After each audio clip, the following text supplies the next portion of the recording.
Otep à tous, bien-aimés frères et sœurs.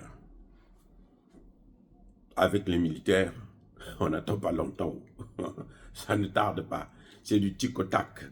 Ils n'ont pas assez de temps à perdre, pour réfléchir aussi longtemps, parce qu'ils ont déjà des solutions prêtes. Nous espérons seulement que ce sont et ce seront toujours de bonnes solutions. En tout cas, le Burkina Faso a un nouveau Premier ministre, Jean-Emmanuel Ouédraogo, l'ancien ministre de la communication, de la culture, des arts et du tourisme. Il était déjà, je pense, ministre d'État. Et à 41 ans, bientôt 42 ans, puisqu'il est né, je crois, le 26 décembre 1982, si j'ai bonne mémoire, à 41 ans, il devient le Premier ministre du Burkina Faso, le pays des hommes intègres. Nous estimons qu'il a été intègre.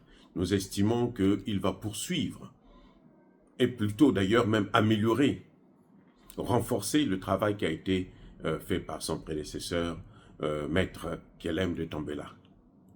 Nous n'avons pas besoin de connaître les raisons qui ont fait qu'il y ait ce changement, mais en tout cas, c'est le pouvoir discrétionnel du président de la République, le capitaine Ibrahim Traoré, et donc nous saluons, nous respectons cette décision.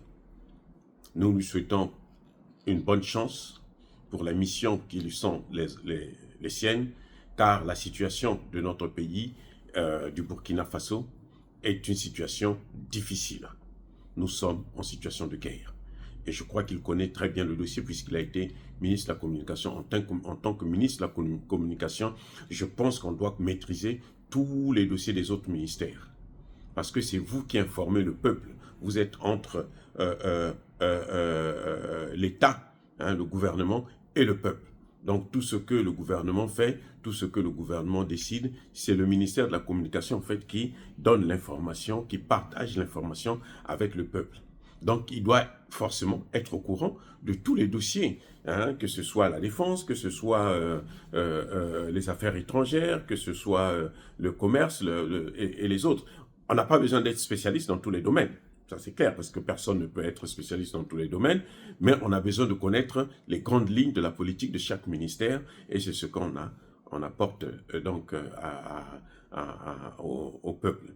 Et donc, nous estimons qu'il maîtrise bien les dossiers, et c'est pour ça qu'il a été promu, hein, au poste de ministre, premier ministre du gouvernement, du second gouvernement du capitaine Ibrahim Traoré, le président du Faso.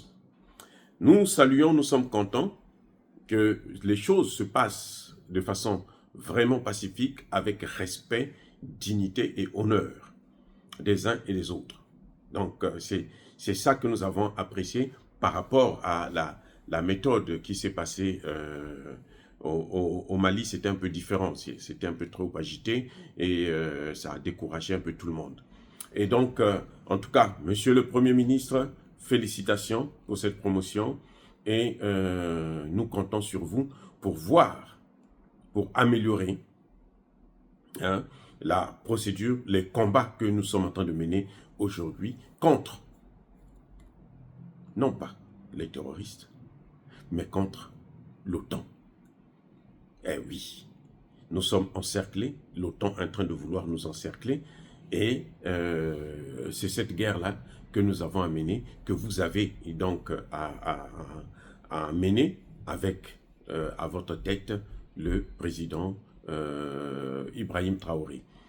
Encore une fois, nous saluons aussi votre prédécesseur, le Premier ministre sortant, hein, pour le travail qu'il a abattu, comme nous avons fait pour le Premier ministre Choguel. Nous reconnaissons que vous avez été excellent. En tout cas, Kelem, Choguel ont été de très très bons premiers ministres, selon nous, et que bon, leur temps est arrivé parce que c'est la loi de la dialectique. Le nouveau doit remplacer l'ancien. Et c'est comme ça que les choses doivent se passer. C'est mieux de prendre ça de cette façon parce qu'on sait que tout est mouvement, tout est changement, tout coule, rien n'est stable. Personne ne peut être au pouvoir éternellement. Donc, à un moment ou à un autre, il faut partir et puis, bon, vaguer à d'autres occupations, mais continuer à soutenir le Burkina Faso, le Mali, le Niger, l'AES et l'Afrique.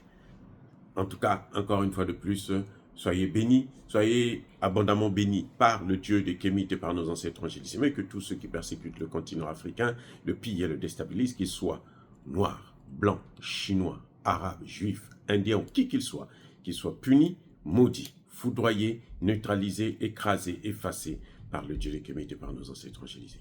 Vive l'Afrique éternelle, j'ai dit et j'assume.